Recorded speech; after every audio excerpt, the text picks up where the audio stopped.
I take it you've probably heard the big news.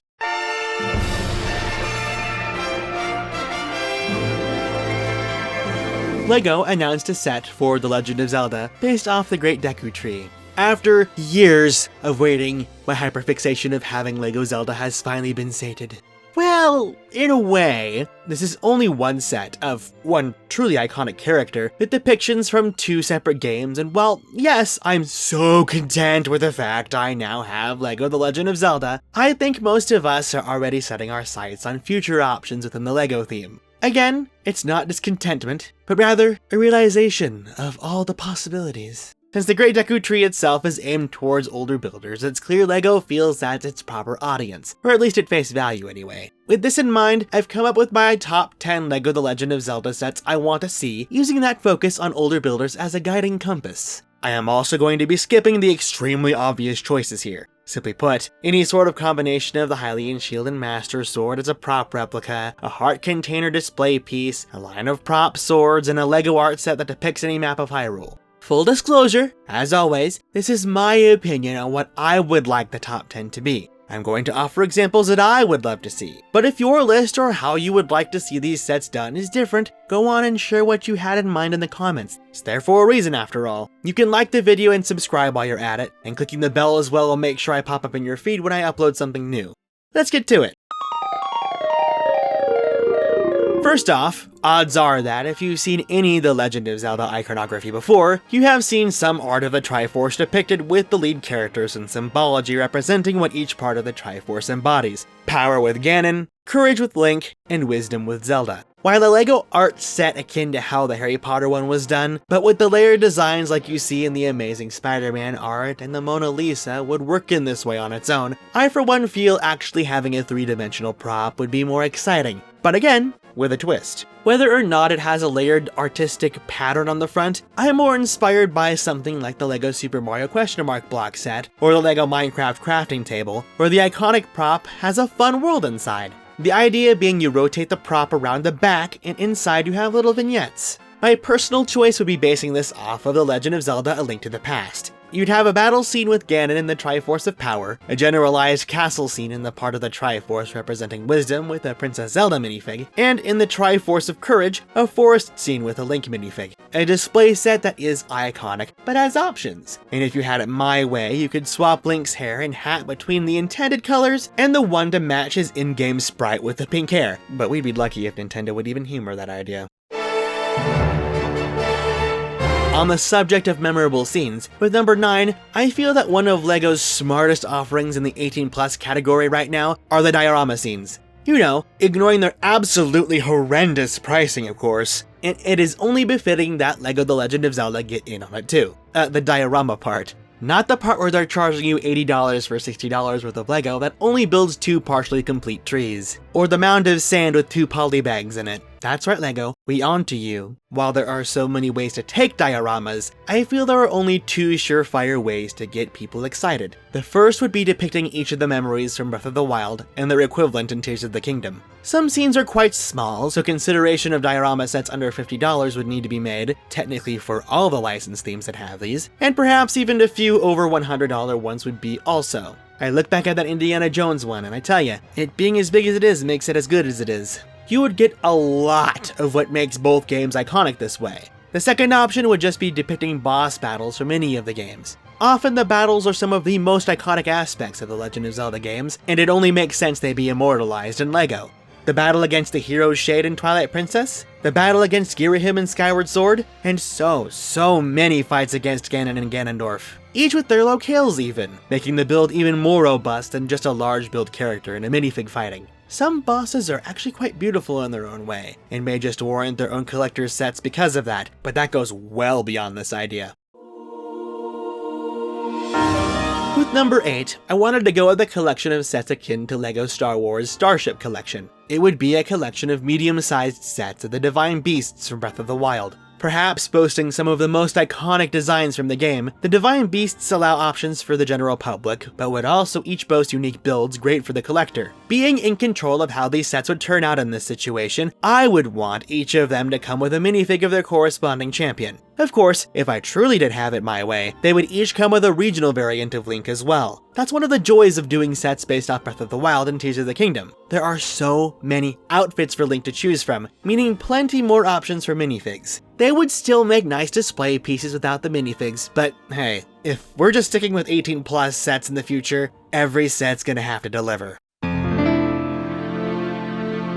Number 7 was hard for me to nail, as having just the Ocarina of Time on its own would be great, but it just being a standalone, non-functioning prop wouldn't do so much, I feel. So I've devised a couple ideas to make it a bit more exciting. First off, a LEGO sound brick, because those are a thing now. The ocarina songs from both The Legend of Zelda Ocarina of Time and Majora's Mask are very small, and could all easily be featured in this prop. But you want to know what would make this set even more of a display piece? Have a wall-mounted music staff be included, as well as 12 circular plates, 4 depicting the blue Nintendo 64 A button, and 8 depicting the yellow control arrows of the Nintendo 64 controller. That way you can physically depict your favorite songs to play on the ocarina from either game as it appears when Link learns it. I'd probably spice it up a little bit by including the adult Link minifigure from the Deku Tree in there, with the Ocarina of Time piece in his hands, and maybe include Saria as well, since she gives Link an ocarina in the game, and their shared attachment because of it. But that's just me wanting things. Characters are what make The Legend of Zelda great after all.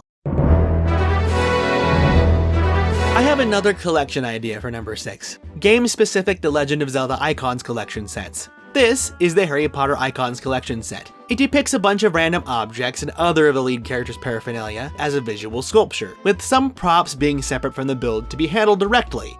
Doing something like that, but for the Legend of Zelda games. It's quite simple really. You focus on Link's inventory. For example, for Twilight Princess, you have Link's magic armor at the center on some sort of mount with items like the Gale Boomerang, the Horse Call, the Dominion Rod, Ball and Chain, Spinner, the Slingshot, and at least one claw shot resting around it and some rupees sprinkled in. For Ocarina of Time, have the Mirror Shield at the center with either the Hookshot or Longshot, perhaps the Iron Boots out of Humor, the Fairy Ocarina, the Skulltula Token, the Golden Gauntlets, Din's Fire, Ferora's Wind, Nehru's Love, and the Megaton Hammer. This ignoring the Spiritual Stones and Sage Medallions, as those could just be their own sets. You would have the trickiest time choosing stuff for Majora's Mask, I think. The first thing would be to fill in the gaps of what's missing for the Ocarina of Time Icons collection idea. As they share quite a bit of the same items, this under the assumption that an Ocarina of Time Icons collection set would release first. The elemental arrows here would balance things out, maybe including the magic beans, the Lens of Truth, a bomb chew, and a jar of Chateau Romani milk. Majora also features a unique version of the hookshot, so having that and the pictograph would just add more interesting designs to it. All gathered around the iconic owl statue at the center, or the hero shield.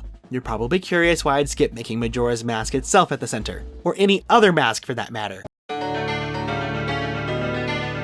That is because number 5 would be a Legend of Zelda mask collection, akin to the helmet collection LEGO has for its licensed themes. The idea would be a bunch of single sets of the most popular ones and bundles of masks that go together, and even including the strangest ones. I'd say most of these wouldn't be at a scale for an actual person to wear, but somehow made to be displayed easily. These also wouldn't exclusively be from Majora's Mask proper. This is how I divvy them up. Of course, Majora's Mask itself would be on its own, and one of the largest sets in this line due to it being larger in-game as well. You would have a bunch of other single masks from various games, from inventory items to lead villain masks alike, as well as smaller, medium, and large collections of masks ranging from an animal collection to a spooky collection, and others that are just collections relevant to specific quests. The only thing that gives me pause here is that some of these are really strange, and would likely have no appeal on a store shelf. I'd argue that LEGO could make some of the collections like that exclusive to their stores, only so that other stores wouldn't have to worry about finding a way to sell the weird masks to people, and still allow for a complete collection. But then I'm curious if people will even know they're there, unless there's a crazy relevancy campaign to make it work.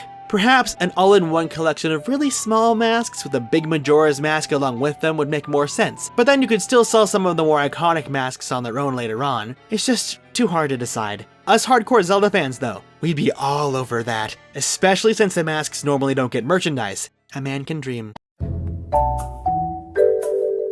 On to number 4, villages. You see, there was this one moment where LEGO decided to make a village from Minecraft, and it was perfect. That awoke something within me. The realization that so many franchises have villages that could be done at this level and encompass exactly what the people want. That includes The Legend of Zelda. If you've played any of the Zelda games, you know how the villages in these games tend to be characters in and of themselves. Breath of the Wild alone is but one example, a great one. Of course, it might be tough to get every single building into a set, but a sampler with the necessities would certainly satisfy, especially if the characters that make the locales so wonderful are included. If it's a location that's depicted in multiple games, it would also be smart to include characters from both of those games, so you can customize it how you would like. The many variations of Kakariko Village alone are sets and sets worth of inspiration, and I can only hope LEGO is considering something to satisfy. Beyond that, you could get away with some islands from Wind Waker as well. On the subject of Wind Waker, I'm not sure which I would pick for number 3, as clearly the King of Red Lions is ripe for a LEGO set. I'm just a bit torn of how they would go about it. Would it be something like the Icon's cars? A moderately sized sculpture that focuses on detail? Up to debate if it should include minifigs, however, as that has been very hit or miss with Icon sets. It would be a new version of Link, and no one would get mad at that. But then I start to think, well, people want minifig scale things, right? So why not do a set of Tetra's ship, and have it include a minifig scale version of the King of Red Lions as a side build? Could include her entire crew and also have the interior space inside as well. This set would also entice LEGO Pirate fans. It would make for such a fun build. It's also fulfilling that dream for some folks who are desperate for Super Smash Bros. LEGO sets, as Tetra's ship is a stage from that game.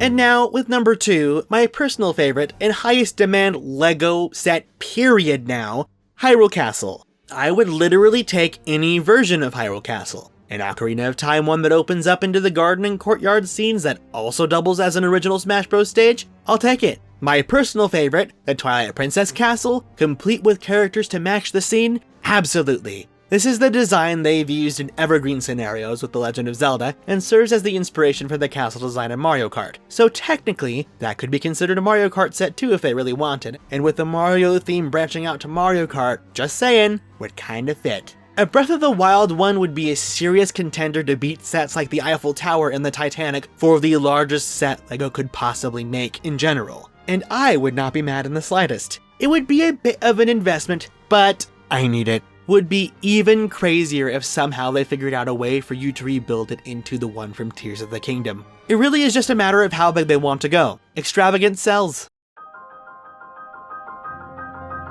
Now, what could be the one thing that older builders would want the most out of LEGO The Legend of Zelda? It's honestly too simple of an idea that it makes you wonder why LEGO didn't do it from the start. Simply put, the number one LEGO The Legend of Zelda thing we need is a full LEGO set theme. Yeah, the non-18+ stuff. Accessibility is key. Luxury items that are just sculptures aren't going to cut it on their own, especially these days. Breath of the Wild alone has sold over 35 million units on the consoles it's available on, and one of those has over 100 million active users, nearly a third of the entire user base for their current platform. A huge chunk of those users are going to be younger builders, justifying the need for a theme like this, but ultimately, in the end, what is being granted here is accessibility to the tie-in product at every single age range, rather than limiting that with the suggestions only one offers. Looking at the Nintendo Switch demographics, the platform that Zelda is the most popular on, most users are older than 20 years old, but something I'm not sure LEGO realizes is that Nintendo fans do not mind buying toys meant for kids.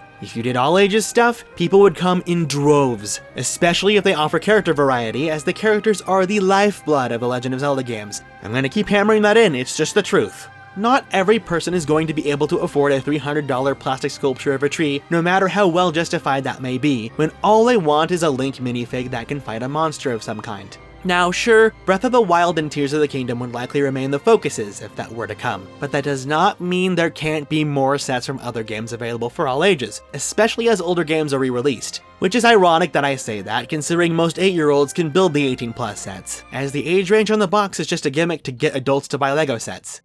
Anyways, that's my list. There are a lot of obvious things here that I didn't go over, of course, and while I think I was able to narrow things down a bit, I know it's just my own list. What about you? What would you like to see from a LEGO The Legend of Zelda theme? After liking and subscribing, you can hop on down to the comments and let me know what you think of my ideas and to give you the opportunity to share yours as well. For now, I'm just going to sit here very, very impatiently waiting for that Deku Tree set to launch.